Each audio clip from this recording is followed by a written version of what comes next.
Pues muy buenos días, hermanos. Es un privilegio y una responsabilidad el poder estar aquí arriba y, bueno, pues espero que el Señor me pueda usar para que pueda ser de bendición para vuestras vidas. Quisiera pediros que podáis tener abiertas vuestras Biblias en el capítulo 16 de Juan. Juan, capítulo 16. Y en esta mañana nos vamos a centrar en los versículos 12 al 15. Juan, capítulo 16, versículos 12 al 15. Nos encontramos en el momento de la última noche que Jesús pasa con sus discípulos, con su círculo más próximo, personas con las que había estado compartiendo su vida durante 3 años y que momentos en los cuales están llegando al final. En unas breves horas Jesús será prendido, será arrestado y posteriormente ejecutado en la cruz.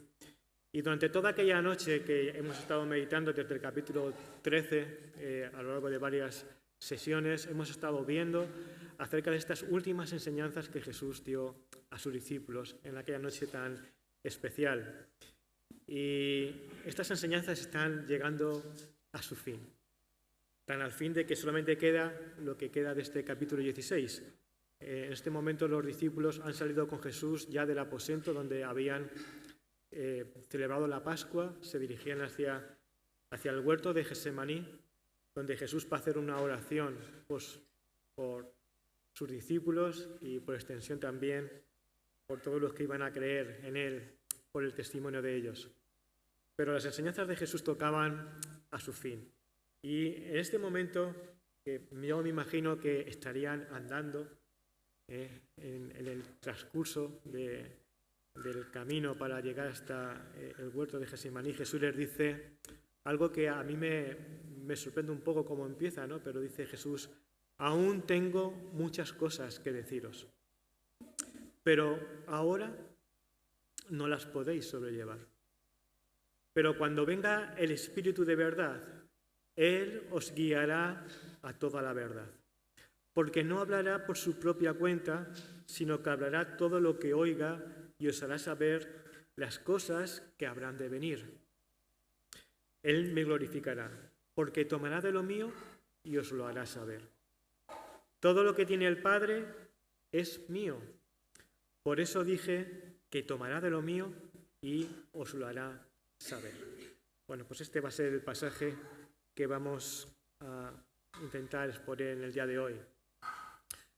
Si hay algo fundamental para la fe cristiana es que, como su propio nombre indica, cristiana, el objeto de esta fe esté depositada en la persona de Jesucristo, ¿verdad?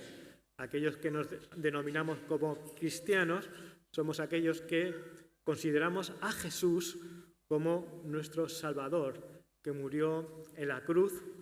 Es lo que estamos recordando en esta semana de pasión que el mundo cristiano celebra, que Él murió en la cruz en nuestro lugar para que nuestros pecados pudieran ser perdonados. Eso de una manera breve es lo que creemos, pero la concepción que las personas tienen acerca de Jesús es muy diferente. Hay personas que tienen concepciones de Jesús muy diferentes a las que tenemos aquellos que nos denominamos cristianos, ¿no? Aún a pesar de que muchas personas aceptan y reconocen y admiran al Jesús histórico y sienten una verdadera admiración por Jesús, sin embargo ellos no aceptan pues que esto que os he comunicado, que nosotros creemos, ¿no? Que Jesús muriera en una cruz por sus pecados. Esta es una interpretación que los cristianos hacemos de lo que fue la muerte de Jesús. Históricamente Jesús fue prendido por las autoridades judías, romanas, ¿no? porque fueron los judíos los que instigaron a las autoridades y lo entregaron a las autoridades romanas para que fuera juzgado y ejecutado. Y este es el Jesús histórico, y otra cosa es lo que nosotros creemos que significa la muerte de Cristo.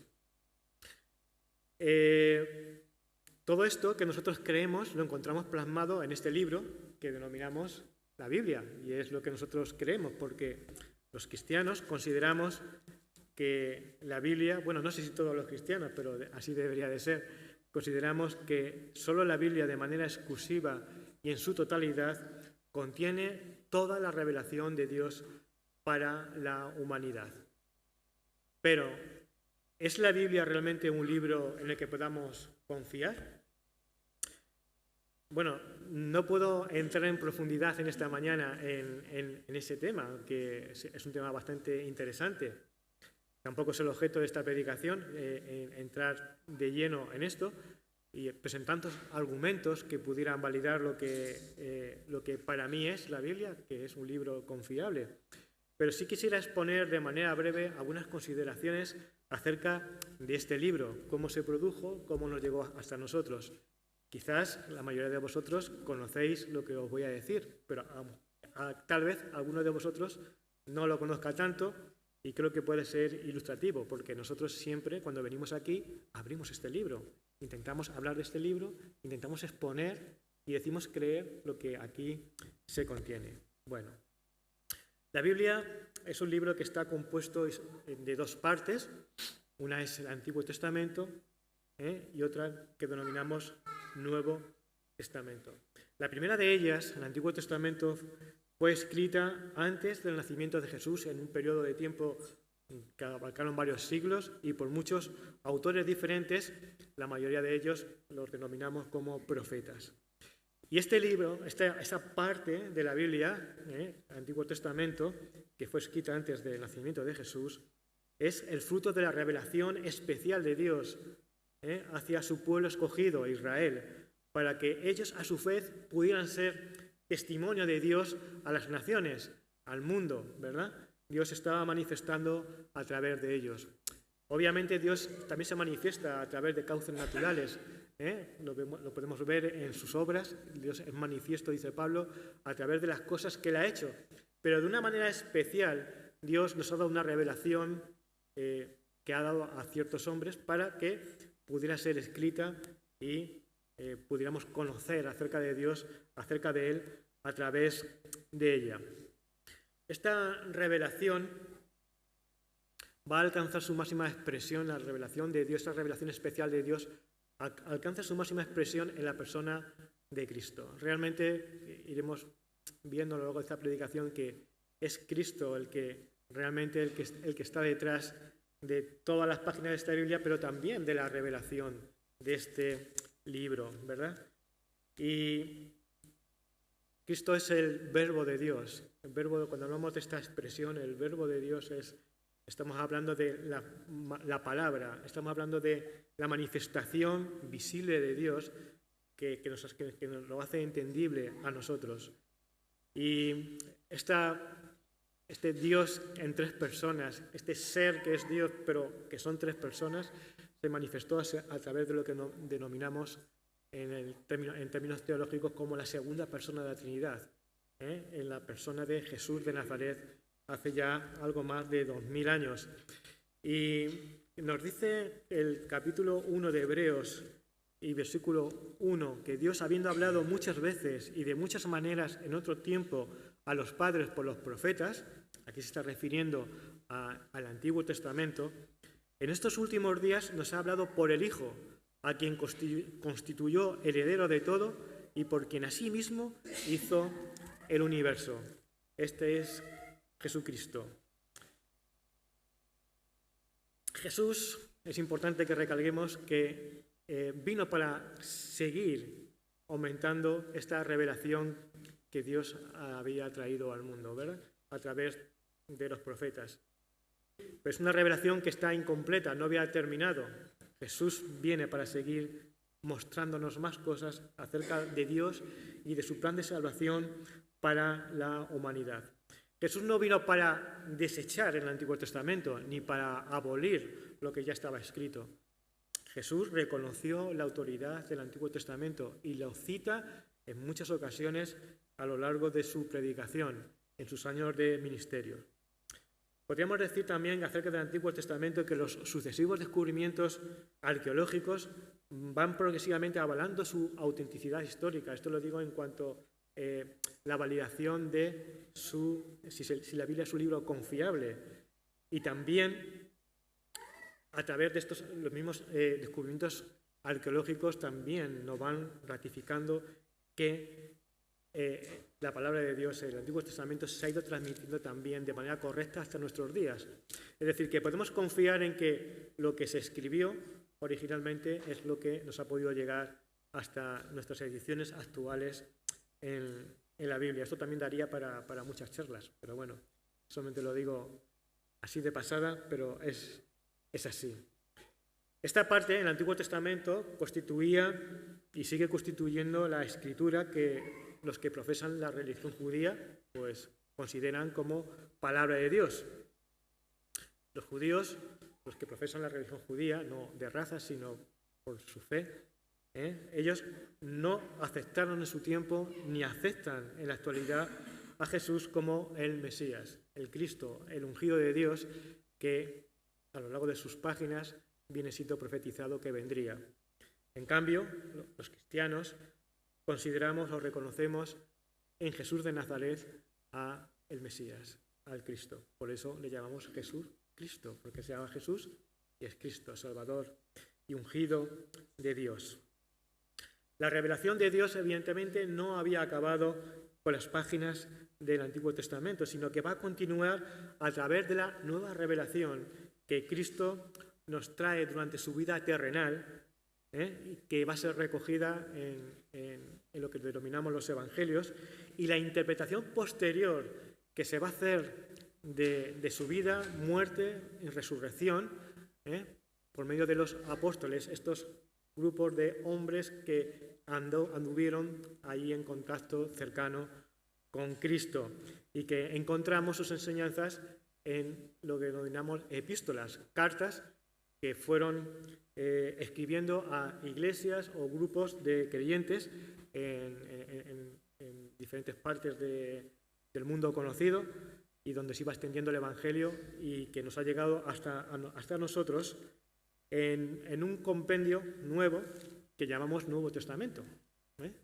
Nuevo Testamento. En el Nuevo Testamento vamos a encontrar básicamente los Evangelios y las epístolas, lo que nos habla acerca de la vida de Jesús y la interpretación y enseñanza posterior que hicieron los apóstoles, interpretando el sentido de la obra de Cristo.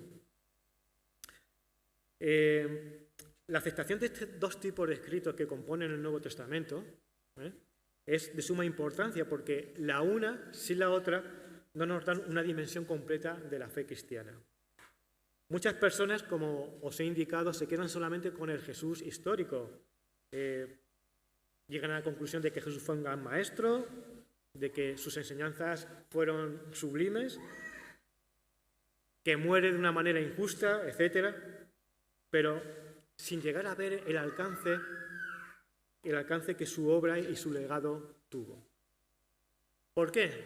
Pues porque sencillamente se quedan con una parte de la Biblia, porque básicamente conocemos acerca de Jesús por las biografías que encontramos en los 4 evangelios.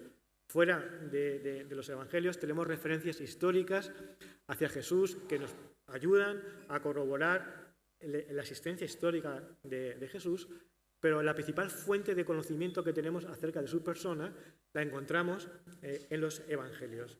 De manera que estas personas que miran a Cristo, obviamente, es porque aceptan estas biografías de Jesús y se quedan cautivados por la persona de Jesús. Pero no por el compendio de todas sus enseñanzas, ni tampoco por la interpretación posterior, por esa otra parte de la palabra, que es las epístolas, que nos hablan acerca del valor, del sentido y del significado de la vida, la muerte y resurrección de nuestro Señor Jesucristo. Ahora, yo hay una cosa fundamental, porque hemos estado hablando acerca de la diferencia entre Jesús histórico y el Jesús, que nosotros queremos en el Jesús histórico, obviamente, pero este es el sentido que le damos a la vida de Jesús, que encontramos en el Nuevo Testamento. ¿Cómo podemos saber o cómo podríamos estar seguros de que esas enseñanzas que encontramos en el Nuevo Testamento son ciertas? Especialmente me estoy refiriendo a las epístolas, porque son ellas las que nos van a dar esa dimensión teológica acerca de la vida, del sentido de la vida y la obra de Jesús. Pues precisamente creo que es esto el fundamento de lo que nos habla el pasaje que hoy tenemos delante de nosotros y que vamos a intentar exponer. ¿Cómo sabemos que lo que encontramos aquí no es una invención de estos hombres que anduvieron con Jesús? Versículo 12. Dice Jesús allí: aún tengo muchas cosas que deciros, pero ahora no las podéis sobrellevar. Bueno, quizás te pueda llamar la atención el que Jesús dijera esto, porque Jesús no había estado con ellos un día ni 2 días. Había estado 3 años, no solamente compartiendo enseñanzas, sino su vida. Su vida. Este grupo de 12 hombres que siguieron a Jesús habían dejado a sus familias, habían abandonado sus casas, sus trabajos. La mayoría de ellos eran pescadores, dejaron las redes y siguieron a Jesús. Se fueron tras él. Y Jesús compartió 24/7. Estuvo con ellos todo el tiempo y durante todo ese tiempo estuvieron recibiendo instrucción. Sin embargo, Jesús les dice, después de 3 años y a pocos minutos, porque entiendo que quedarían minutos para que Jesús finalizara sus enseñanzas con ellos, Jesús les dice, aún tengo muchas cosas que deciros. No le había dado tiempo a Jesús para decirles todas las cosas que eran necesarias que aprendieran acerca de él. Bueno, Jesús mismo explica aquí que no es una cuestión de tiempo, no fue que faltara tiempo, sino que ellos no eran capaces de poder sobrellevar en este momento aquellos conocimientos, enseñanzas que faltaban por darles. ¿Cómo es esto? Bueno, vosotros sabéis, lo que habéis leído los evangelios, sabéis cómo en muchas ocasiones los discípulos de Jesús estaban perplejos y sin entender lo que Jesús les estaba enseñando o lo que estaban viendo. Ni sabían interpretar los acontecimientos que estaban ocurriendo alrededor, ¿verdad? Incluso en esta misma noche que Jesús les dice que Él se marcha y que se va al Padre, y bueno, pues vemos claramente, si leéis a partir del capítulo 14, que tampoco lo entendían, ni lo comprendían, ni lo asumían bien. Le decía, pues me voy, pero luego voy a volver. En fin, les empieza a contar una serie de cosas que ellos, aunque Jesús lo hace con mucho cariño, con tacto, lo hace intentando animarles porque se quedaron francamente mal. Por eso dice Jesús, no se turbe vuestro corazón, no os inquietéis, creéis en Dios, creéis también en mí. En la casa de mi Padre muchas moradas hay. Voy a preparar un lugar para vosotros. Son palabras de consuelo que Jesús trae a sus vidas para intentar calmar este momento tan dramático en sus vidas, en el que se sentían un poco pues que el mundo se les caía encima si su maestro se iba. Había muchas cosas que no entendían. No voy a entrar a dar ejemplos por amor al tiempo, pero así fue. Y pensad en una cosa, hermanos, ni emocionalmente estaban en un momento adecuado para poder recibir mayor enseñanza, pero por otra parte es que tampoco las podrían entender. Se van a desencadenar una serie de acontecimientos pasadas unas horas que tienen una relevancia tremenda. Dentro de unas horas Jesús morirá. 3 días resucitará y después vendrá el Espíritu Santo, que también Jesús les había anunciado en aquella noche. Bueno, sin estas 3 variables, es muy difícil que ellos pudieran entender el significado de la muerte de Cristo. Lo que significaba su muerte y su resurrección, a duras penas ellos entendían cuando Jesús les hablaba de su muerte y de su resurrección. Lo había hecho en varias ocasiones y no llegaban a entenderlo. Malamente podrían llegar a entender toda aquella enseñanza que faltaba. ¿Cuánta enseñanza faltaba? Faltaba bastante. Si leéis las epístolas, vais a ver una riqueza y una dimensión tremenda acerca de Cristo que no nos la cuentan, los evangelios. Por lo tanto, todo eso que los que habéis leído y leéis la Biblia sabéis que faltaba, que se enseña allí en esa epístola, era justamente lo que a ellos les faltaba por recibir y que Jesús les dice: aún faltan muchas cosas que os tengo que decir, pero no podéis sobrellevarlas. La verdad es que Jesús entendía el estado de ellos, su condición, como también entiende nuestra propia condición. Como también el Señor también sabe tratar con nosotros de la manera que tiene que hacerla. A veces quisiéramos conocer más, tenemos interrogantes, quisiéramos tener una explicación mayor, pero a lo mejor no podemos tener mayor explicación porque todavía no es el momento en que nosotros podemos aceptar o asumir todo lo que está ahí detrás. Ahí Jesús nos ha hablado de Job. Este hombre estaba perplejo por lo que le pasaba. Y bueno, pues no sabía por qué Dios estaba permitiendo aquello, porque él era consciente de que Dios era el que estaba permitiendo aquello sobre su vida. Era un enigma, un misterio, que los que leemos el libro de Job sabemos, pero que Job desconocía. Igualmente nos puede pasar a nosotros en diferentes circunstancias de nuestra vida, pero como hemos cantado, sabemos que la fidelidad del Señor es grande. Grande, Señor, es tu fidelidad. Y aunque no podamos entender o comprender, el Señor sabe darnos y tratarnos de la manera adecuada en cada momento de nuestra vida. Sigue diciendo Jesús en los versículos 13 y 14, pero cuando venga el Espíritu de verdad, Él os guiará a toda la verdad, porque no hablará por su propia cuenta, sino que hablará todo lo que oiga y os lo hará saber, y os hará saber todas las cosas que habrán de venir. Él me glorificará, porque tomará de lo mío y os lo hará saber. Bueno, aquí parece indicar que esta función de enseñanza de las cosas que faltan van a ser dejadas para el Espíritu Santo. A lo largo de aquella noche Jesús les había prometido el envío de otro Consolador, refiriéndose a la persona del Espíritu Santo.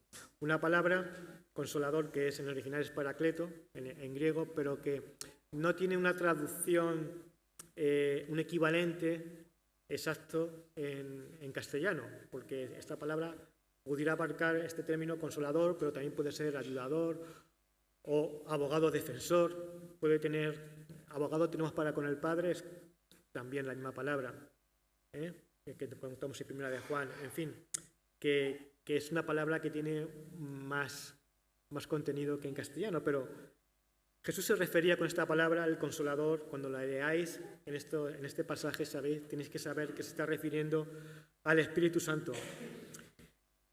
Va a venir en su lugar para estar con ellos para siempre. Capítulo 14, versículo 15, dice: si me amáis, guardad mis mandamientos, y yo rogaré al Padre, y os dará otro Consolador, para que esté con vosotros para siempre.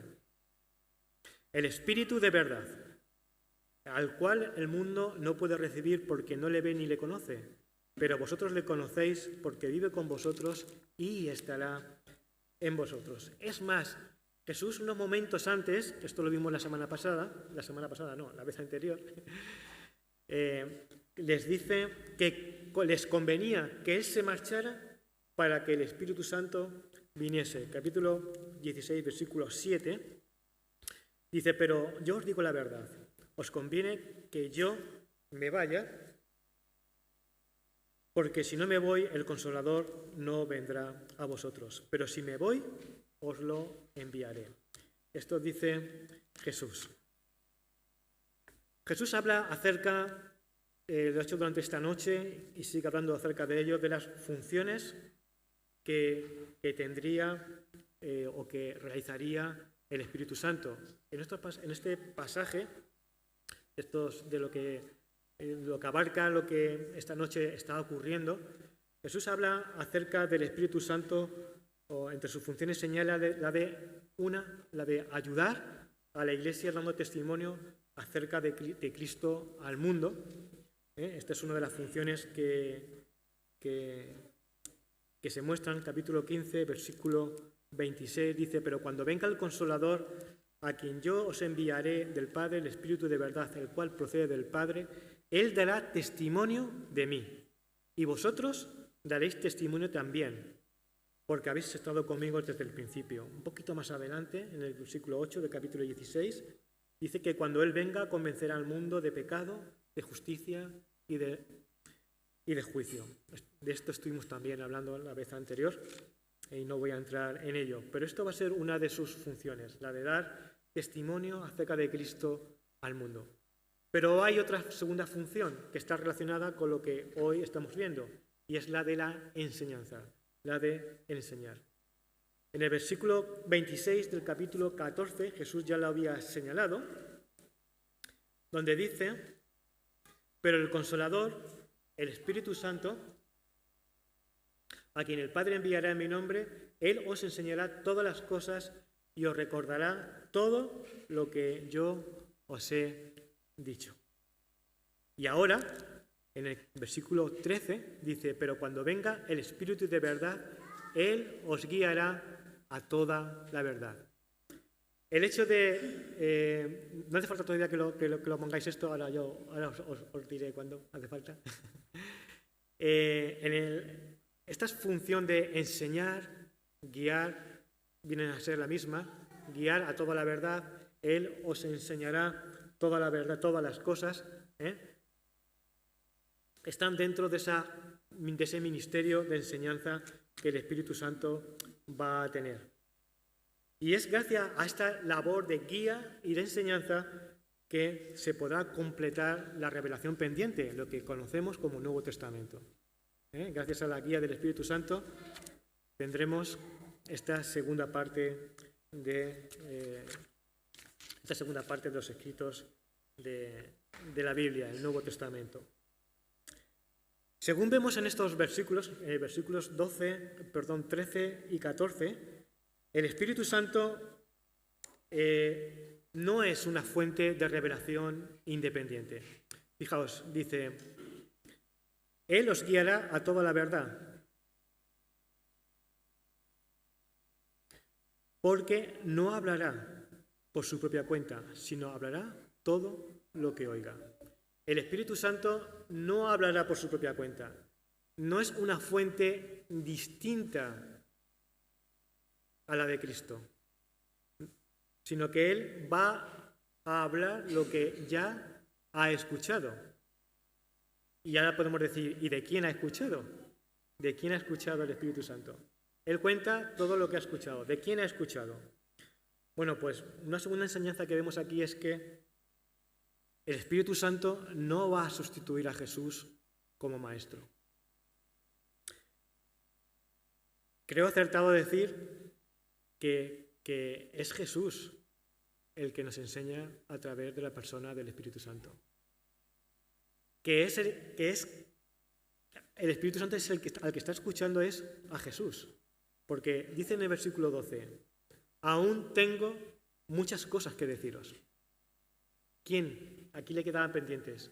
A Jesús. No dice: quedan muchas cosas por deciros. Dicen: tengo todavía muchas cosas que deciros. Y dice: pero cuando venga el Espíritu Santo, Él os guiará a toda la verdad. Pero el Espíritu Santo no habla por su propia cuenta, sino que habla de lo que ha oído. Luego también dice Jesús que el Espíritu Santo tomará de lo mío y os lo hará saber. Por lo tanto, yo creo que juntando estas dos ideas, creo que podemos deducir que el Espíritu Santo está escuchando acerca de Cristo, está escuchando de Cristo, ¿verdad? Y está siguiendo la enseñanza que Cristo le está marcando. Por lo tanto,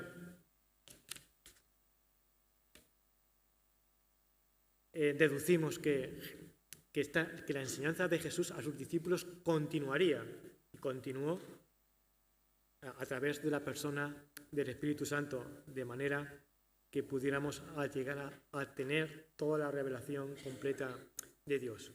Dice también que el Espíritu Santo revelará todas las cosas que están por venir.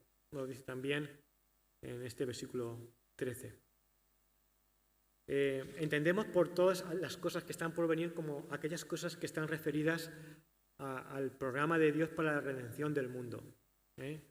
Así que todo esto va a ser función del Espíritu Santo. Y llegados a este punto, creo que es importante que entendamos que estas promesas de Jesús, que hemos estado leyendo en estos momentos, tienen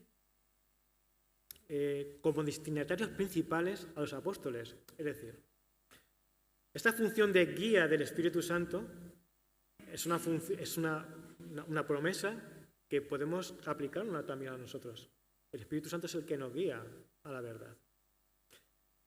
Pero de una manera especial, esta promesa fue dirigida a estos hombres para que pudieran completar la Escritura, para que pudieran completar la revelación de Dios. ¿Por qué digo esto? Fijaos, hay un versículo que creo que es muy importante en Efesios capítulo 2 y versículo 20. Y ahí el apóstol Pablo dice algo que para mí es muy importante. Dice que la Iglesia está edificada sobre el fundamento de los apóstoles y profetas, siendo la principal piedra del ángulo Jesucristo mismo. Está hablando de la Iglesia como un edificio. Y cuando edificamos un edificio, si habéis construido una casa o habéis visto cómo se hace un edificio, pues obviamente primero se echan los cimientos, se echa el fundamento y después se construye encima. Yo recuerdo cuando nos comprometimos, mi esposa y yo, para comprar el piso donde vivimos ahora mismo, el edificio estaba sin construir. Solamente tenía hecho los cimientos. Me acuerdo que fuimos hasta el sitio donde estaría el edificio y lo que había era una losa de hormigón, porque habían excavado además un sitio donde hay humedad y agua. Entonces habían excavado había allí un fundamento firme para que luego el edificio estuviese estable y no hubiese humedades, ¿no? ¿Cuántas veces se puede echar el fundamento? Más de una no, ¿verdad? El fundamento lo echamos una vez y después construimos. Así está hecha la Iglesia del Señor. Fundamento que dice que la Iglesia está edificada sobre el fundamento de apóstoles y profetas. Se echó una sola vez. La profesión no sé cómo denominar a los apóstoles, su cometido fue desarrollado exclusivamente por ellos. No hubo una sucesión apostólica. No hay más apóstoles después de ellos. Apóstol, la palabra apóstol también tiene un sentido como enviado, ¿no? Mensajero. Pero en el sentido que fueron estos 11 personas que quedaron aquí y el apóstol Pablo, solamente fueron únicos ellos. Y los profetas, entendemos que son los profetas que hubo en la iglesia primitiva, también cesaron a la manera que funcionaron en el primer siglo. Después esto desapareció posteriormente. Con lo cual, estos hombres recibieron una revelación específica de Dios a través del Espíritu Santo, de parte de Cristo a través del Espíritu Santo, para poder completar lo que aquí tenemos puesto. El fundamento de los apóstoles y profetas. Y nosotros trabajamos, edificamos sobre ello. No hay otro fundamento. No hay algo alternativo que podamos poner, porque el fundamento no se puede quitar, ni variar, ni se le puede añadir. Así que, hermanos, quisiera, ahora sí, Dani, me puedes poner, he tomado este esquema que he encontrado en un libro que seguramente muchos de vosotros conoceréis y habéis leído, que se llama El Fundamento Apostólico. Este libro es un libro que escribió José Grau, hace ya, me imagino que bastantes años, y muestra este cuadro que nos pone a un lado las promesas de Cristo que hemos leído esta mañana y cuándo se cumplen. Entonces, primera de ellas dice, el Espíritu Santo os recordará todas las cosas que os he dicho. ¿Cuándo tiene eso su cumplimiento? Su cumplimiento lo vemos en los Evangelios. Yo me imagino que los apóstoles no estuvieron allí tomando notas, no sé la cultura que tendrían también, pero o la rapidez la destreza para escribir. Mateo, por ejemplo, seguramente con un nombre de letras y de números, pero seguramente no estuvieron allí tomando notas de lo que Jesús decía en sus sermones, ¿verdad? O en sus enseñanzas. Pero hay una promesa que dice, el Espíritu Santo os recordará todas las cosas que os he dicho. Y esas cosas las encontramos en los Evangelios. Siguiente diapositiva. Dice, el Espíritu de verdad os guiará a toda la verdad. Tomará de lo mío y os lo hará saber. El Espíritu Santo os enseñará todas las cosas. ¿Dónde encontramos su cumplimiento? En las epístolas. Y en tercer lugar, la tercera promesa, dice que os hará saber, también el Espíritu Santo, las cosas que han de venir. ¿Dónde encontramos esto? Pues en el libro de Apocalipsis y en los pasajes proféticos que tienen las epístolas. El libro de Apocalipsis no lo he nombrado, tampoco el de Hechos de los Apóstoles, pero bueno, aquí tenéis el libro de Apocalipsis y los pasajes proféticos de las epístolas. El Señor nos va a ir mostrando su plan de redención final para toda la humanidad. Bueno, pues creo que es un cuadro que a mí me llamó la atención, me pareció significativo y por eso lo he trasladado y os lo muestro en esta mañana. Bien, seguimos avanzando. Versículos 14 y 15 dice que Él, el Espíritu Santo, me glorificará, porque tomará de lo mío y os lo hará saber. Todo lo que tiene el Padre es mío. Por eso dije que tomará de lo mío y os lo hará saber. Bien, aquí encontramos cuál es el propósito de la enseñanza del Espíritu Santo y de la revelación que nos ha llegado hasta nosotros. El propósito es glorificar a Cristo. Glorificar a Cristo. El propósito de la revelación que los apóstoles recibieron del Espíritu Santo tuvo este objetivo: proclamar las virtudes de Jesús, su poder, su santidad, amor. El Espíritu Santo toma lo que es de Cristo para enseñarnos acerca de su propósito de redención, de la forma de salvarnos, de lo que ha hecho y de lo que seguirá haciendo por su Iglesia. Desde el mismo momento en que el Espíritu Santo descendió sobre aquellos hombres, hombres, mujeres, porque allí estaban 120 en el aposento, cuando estaban reunidos y vino el Espíritu Santo el día de Pentecostés.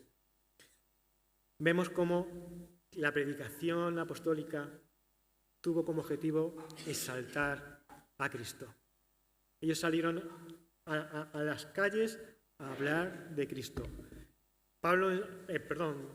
Pedro se recoge en el libro de Hechos su primer discurso. Y allí dice Pedro: sepa pues ciertísimamente toda la casa de Israel que a este Jesús que vosotros crucificasteis, Dios lo ha hecho Señor y Cristo. Este es el Cristo. Este era el que había de venir. Y hermanos, ¿qué podemos decir acerca de nosotros mismos ante este hecho? Hermanos, nuestra predicación basada en el fundamento de los apóstoles y guiada por el Espíritu Santo, no puede tener otro objetivo distinto que el de exaltar y glorificar a Cristo. No nos podemos cansar de anunciar y de poner manifiesto las virtudes de Cristo. Da igual el pasaje de la Biblia que tomemos, nos debe llevar a Cristo. Y si os fijáis, nuestro pastor Benjamín nos lleva siempre a ello. Él predica en muchas ocasiones pasajes del Antiguo Testamento que no hablan de Cristo, ¿verdad? Pero nos lleva a Cristo. Nos lleva a Cristo. Y es que toda la revelación nos lleva a Cristo. Hermanos, hoy os invito a que una vez más estemos contemplando la gloria y la majestad de Cristo. Ahora participaremos también de estos símbolos del pan y del vino. Pensemos especialmente en la persona y la obra, en lo que Cristo ha hecho por ti. Pero mira, he dicho, nuestra predicación tiene que tener un objetivo. Predicamos a Cristo. Este es nuestro lema, predicamos a Cristo. Pero hermanos, esto parece como que fuera la función de los que nos podemos subir aquí arriba. Pero no. Nuestra predicación tiene que saltar a Cristo, pero tu vida también tiene que saltar a Cristo. Tu vida tiene que glorificar a Cristo. Jesús dijo en el Sermón del Monte que vosotros sois la luz del mundo, ¿verdad? Y vuestra luz tiene que brillar. Y tienen que ver nuestras buenas obras, ¿para qué? Para que los que no creen puedan glorificar a Dios. Puedan glorificar a Dios. Y es que, hermanos, no hay otra manera. ¿Cómo vamos a glorificar a Cristo? Obviamente, en esta mañana nos hemos reunido aquí. Hemos estado cantando, hemos estado orando, hemos estado adorando a Dios a través de canciones, ¿verdad? De oraciones. Pero todo esto no valdría para nada si no hay una vida de santidad que está detrás de ello. Si no seríamos como dijo el profeta, este pueblo de labios me honra, pero su corazón está lejos de mí. No podemos adorar al Señor solamente de palabra, tiene que ser con nuestra vida. El apóstol Pablo nos dice que da igual lo que hagamos, sea incluso que comamos o que bebamos o que hagamos cualquier otra cosa. Todo tiene que estar encaminado para que le demos gloria al Señor. Da igual lo que vayas a hacer mañana cuando vayas a tu trabajo o cuando vayas a tus estudios en el instituto, el colegio o la universidad. Tienes que glorificar a Cristo. Tu vida tiene que hablar de manera de que los demás digan, esta persona es distinta. Esta persona, hay algo especial en ella. Él tiene a Dios en su vida. Y eso pueda llevar a decir, pues, el Dios de esta persona es grande. Podemos estar seguros de que el Espíritu Santo que vive en nosotros, si hemos creído en el nombre del Señor, no tiene mayor deseo que el que tú y yo glorifiquemos a Cristo. Estoy completamente seguro de eso, que el Espíritu Santo, puesto que esa es su función, glorificar a Cristo, quiere que nosotros lo glorifiquemos, porque lo va a estar haciendo a través de nuestra vida. Así que mirémonos, hermanos, cómo estamos viviendo. Si vivimos con gratitud al Señor y sujetos a Él en santidad. Finalmente dice el versículo 15 que todo lo que tiene el Padre es mío. Por eso dije que tomará de lo mío y os lo hará saber. Bueno, estamos aquí hablando de este ser que es Dios en tres personas. Estamos viendo cómo están interactuando las tres personas de la Trinidad, aunque esta palabra no aparece en la Biblia, pero nosotros lo denominamos así al ser de Dios, ¿verdad? Padre, Hijo y Espíritu Santo. Y a lo largo de este pasaje lo estamos viendo esa interacción continua. Jesús dice que todo lo que tiene el Padre es mío. Entiendo que Jesús lo ha recibido todo del Padre. Al igual que el Espíritu Santo no habla por su propia cuenta, Jesús tampoco habla por sí mismo, ni habla tampoco por su propia cuenta, sino que habla lo que recibió del Padre. Vamos al capítulo 12. La verdad es que el Evangelio de Juan tiene profundidad. Juan capítulo 12, versículo 48.